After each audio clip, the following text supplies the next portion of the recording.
Allez, bonjour à toutes et à tous et bienvenue dans cette nouvelle journée, dans ce nouveau live. Donc nous sommes toujours dans l'expérience fertilité consciente, 5 jours durant lesquels on parle vraiment du parcours PMA et de comment est-ce qu'on peut interagir avec. Donc le premier jour, lundi, on avait vraiment parlé du protocole en lui-même, comment ça se passe, les techniques, les étapes, les chiffres, les résultats, etc.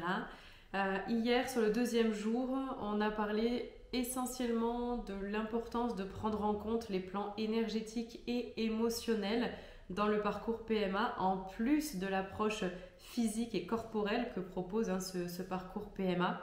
Et donc aujourd'hui, nous allons parler de vraiment comment est-ce que toi tu peux interagir avec le protocole PMA pour le vivre le mieux possible. Ok ? Donc moi je suis Marion Massacrier, j'ai une formation d'ostéopathe en 5 ans. Je suis diplômée d'une école qui est agréée par le ministère de la Santé. Et depuis quelques années, je travaille beaucoup sur la santé féminine et notamment la fertilité, qui est un domaine qui me passionne. Et donc voilà, j'ai à cœur de pouvoir guider et de pouvoir transmettre un maximum de mes connaissances autour de la fertilité, du parcours PMA, etc. Pour essayer de vous faciliter au mieux l'accès à ce rêve de devenir maman. Donc aujourd'hui, on va vraiment parler de reprise de pouvoir parce que le souci avec le protocole PMA finalement c'est aussi que tout est hyper médicalisé, tout est hyper cadré. Voilà, les rendez-vous sont prévus les uns après les autres. Il y a vraiment très peu de contrôle en fait sur ce qui se passe dans le parcours PMA.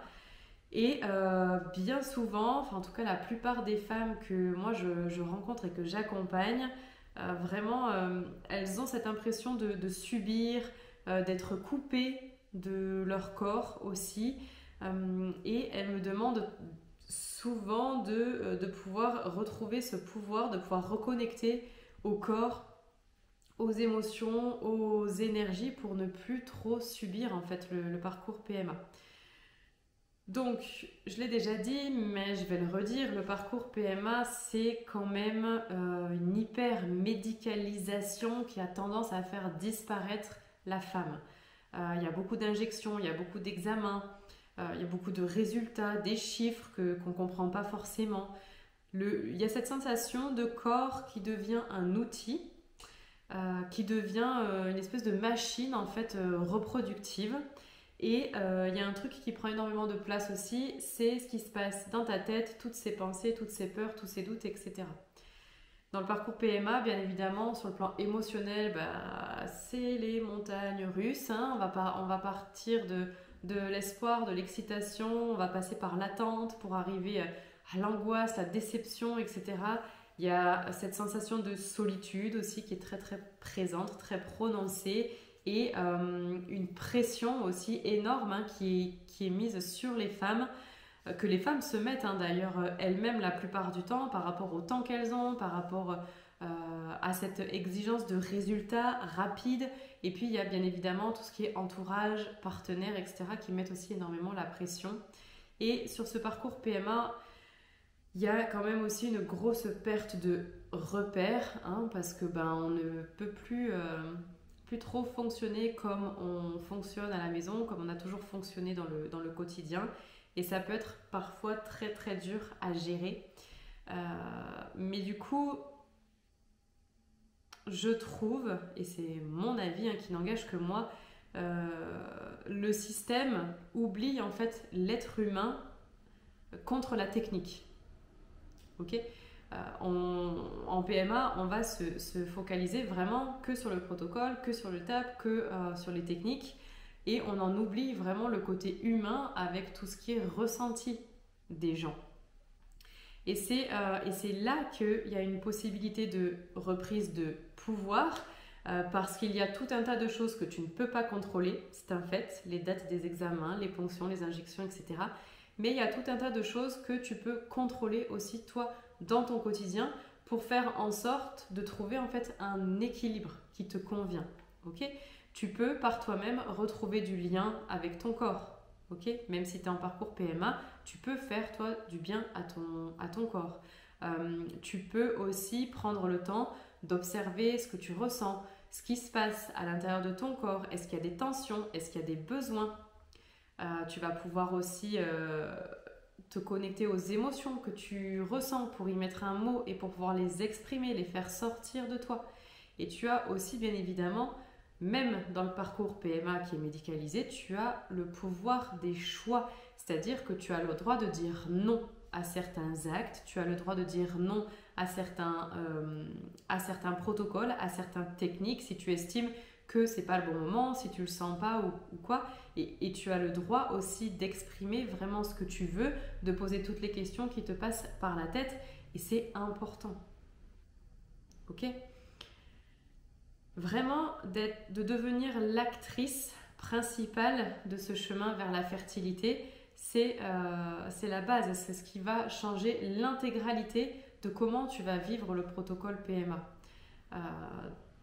Sur le plan des émotions, ressentir tout un tas de choses qui sont très différentes et très changeantes lors du protocole PMA, c'est totalement normal en fait. Mais tes émotions, elles viennent te parler, elles viennent t'envoyer des messages qu'il y a quelque chose en fait qui ne te convient pas.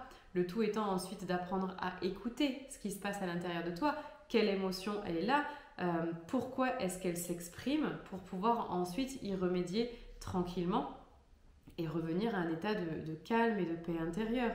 Les émotions, ça s'accueille correctement, d'accord? Ça se traverse grâce à la respiration, grâce à des étirements ou grâce à du mouvement. Tu peux crier, tu peux aller te balader. Il y a plein de façons de venir exprimer les émotions qui sont là, le tout étant qu'elles ne restent pas. Parce que si elles s'ancrent, elles peuvent venir perturber tout le fonctionnement hormonal et gynéco que tu essayes déjà de pallier, quoi.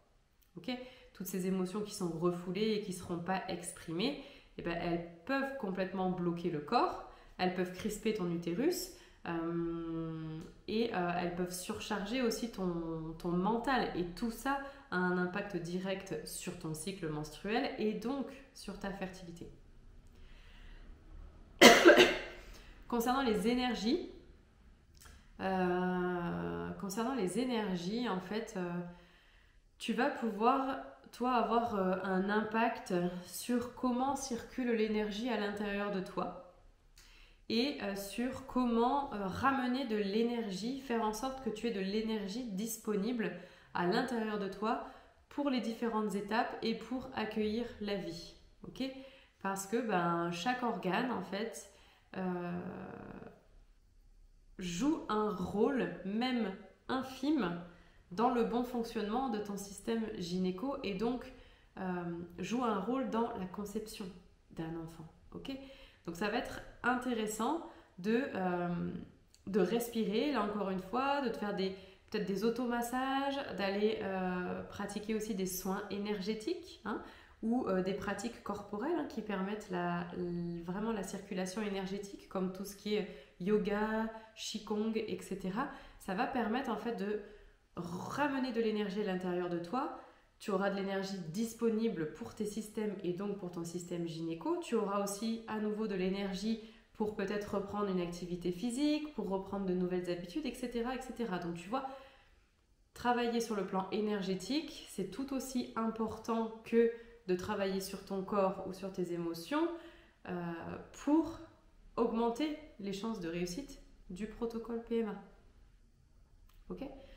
Donc vraiment, plus ton corps va être détendu, plus ton corps il va être ouvert, plus il va être mobile, plus ça va être fluide, plus en fait tu auras un corps qui est fertile aussi. Ok? Donc comment interagir maintenant avec les différentes phases du protocole PMA? Parce que tu peux d'ores et déjà, toi, même si tu n'as pas commencé encore le protocole PMA, tu peux déjà préparer le terrain. Ok? Tu peux faire en sorte de mettre en place tout un tas de choses qui te permettent d'avoir un bon sommeil, d'avoir une bonne alimentation, une bonne énergie, te sentir bien en fait dans ton corps et dans ta tête avant de commencer. Parce que si avant de commencer, c'est déjà l'angoisse, ça va être compliqué la suite. Ok? Donc tu peux d'ores et déjà, toi, mettre en place des choses assez simples pour préparer le terrain. Donc commencer par une alimentation qui va être saine, qui va être non inflammatoire. Ok? Une alimentation qui va être fertile, c'est-à-dire manger les bonnes choses pour limiter l'acidité à l'intérieur de ton corps ou limiter aussi l'inflammation des différents tissus de ton corps. Une bonne alimentation va entraîner aussi une meilleure digestion, donc un peu plus d'énergie au quotidien, un sommeil qui sera aussi un peu plus réparateur, d'accord? Donc rien qu'avec l'alimentation, déjà, tu peux gagner en confort de vie énormément. Tu peux d'ores et déjà mettre en place des habitudes, bien-être, des outils contre le stress, régulariser tout ton emploi du temps pour limiter la charge mentale, pour faire de la place dans ton quotidien. Tu peux aussi faire une activité comme le yoga, comme du stretching. Tu peux mettre en place aussi une activité physique qui va mettre ton corps aussi dans un bon état, avec une bonne oxygénation, des tissus, une bonne circulation, etc. Donc déjà, prépare le terrain, d'accord, par de nouvelles habitudes de vie, ok? Ensuite, tu vas pouvoir accompagner chaque phase du protocole par des trucs bien précis, bien spécifiques et totalement adaptés. Et c'est ce dont tu auras accès sur ma plateforme PMA Connect. En ce qui concerne tout ce qui est stimulation ovarienne et ponction des ovocytes, tu vas pouvoir, par exemple, essayer d'accompagner les montées d'hormones, essayer de régulariser tout ça et de faire que ça n'a pas un gros impact ou limiter l'impact sur ton corps en prenant vraiment soin de toi, en t'autorisant des temps de calme et aussi en utilisant tout ce qui va être produits, tisanes, compléments pour drainer ton organisme, pour éviter l'excès hormonal. En ce qui concerne la ponction d'ovocytes, c'est quelque chose qui peut être un peu traumatisant pour le corps, d'accord? Donc si déjà tu as préparé ton corps par ton hygiène de vie, c'est top, ça va pouvoir limiter les tensions de la ponction et faire en sorte que tu récupères plus vite.